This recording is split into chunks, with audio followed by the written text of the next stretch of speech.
না, আমরা আমরা রাহুলেরই যদি 2018 সালের একটা পোস্ট দেখি না, মানে দেখলে পরে হয়তো আপনার গায়ে কাটা লাগবে যে বিজয়া দশমীর দিন আমিও 42-এ পা রেখেছি, ঠিক সেই সময় মা দুর্গাকে বিসর্জন করার সময় একটা পা তলিয়ে গেল, আমি জলের তলায় চলে গেলাম।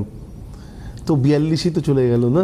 তো আমি ইউনিভার্সকে যে বার্তা দিচ্ছি সেই বার্তাটাই তো আমার লাইফে রিফ্লেক্ট করবে। তো এমন কিছু নেগেটিভ এফেক্ট, মানে নেগেটিভ বার্তা নিজের লাইফের জন্য রাখবেন না।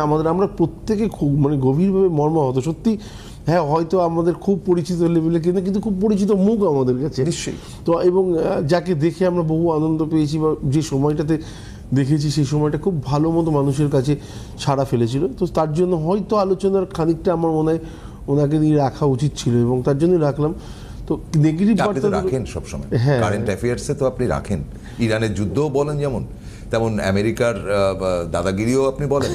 আপনি কিন্তু একদম কারেন্ট অ্যাফেয়ার্সের মধ্যেই বলেন।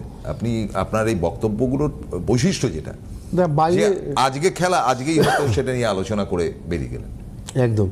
তো আমার মনে হয় যে আমাদের লাইফেও না এরকম গ্রহগুলো প্রত্যেকটা মুহূর্তে আপনার কথা শুনছি এবং কিছুদিন বলুন না যে আমি বেস্ট, মানে আমরা আয়নার সামনে দাঁড়িয়ে এরকম বলি, বা যারা নিউজ রিডিং মানে প্র্যাকটিস করেন তারা যখন আয়নার সামনে দাঁড়িয়ে প্র্যাকটিস করেন, ঠিক তেমনি নিজের সম্বন্ধে বলতে থাকুন আমি বেস্ট, আমার লাইফে যা হবে বেস্ট হবে, আমার লাইফে খারাপ হওয়ার কিছু নেই, এটুকুনি বলতে থাকুন। ইউনিভার্স আপনার লাইফে যা ঘটাতে থাকবে সব কিছু বেস্টই ঘটাতে থাকবে, সেরা জিনিসটাই আসবে, সেরা জিনিসটাই আসবে। তো কিছু কিছু জিনিস আমি নেগেটিভ দিয়ে দেখানোর চেষ্টা করলাম এই কারণে যে যে জিনিসগুলো আমাদের লাইফে নেগেটিভভাবে এসছে সেগুলোই আমাদের লাইফে পজিটিভও আসতে পারে। আমি হয়তো 42 বছর বয়সে নতুন কিছু সৃষ্টিকর্তা হিসেবে রচিত হব পৃথিবীর বুকে, এরকম কিছু ভাবুন। আমি চলে যাব এই ভাবনাটা ভাবার দরকার নেই, এসছেন যখন যেতে হবে, এটা একদম 100%। এর থেকে বড় সত্য পৃথিবীতে কিছু নেই, আর তার দায়িত্ব কেউ না কেউ নিয়ে বসে আছেন। সেই জায়গাটাতে চিন্তা করি বা কীভাবে অনেক বয়স্ক মানুষ আছেন যারা অনেক সময় বলেন যে আর পারছি না, এই যন্ত্রণা থেকে মুক্তি পাওয়াই ভালো।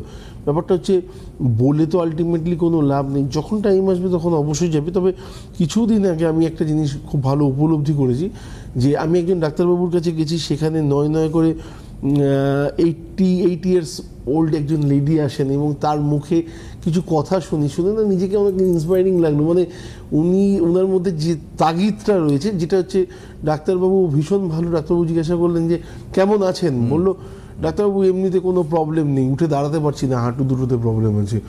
বলছে বাকি, বলছে হাত টাতগুলো নাড়াতে গেলে একটুখানি প্রবলেম হচ্ছে। বলছে খাওয়া দাওয়া, বলছে না বেশি কিছু খাওয়া দাওয়া করতেই পারছি না, সকালবেলা বলুন রাত্রিবেলা বলুন খাওয়া দাওয়াটা সেরকম নেই।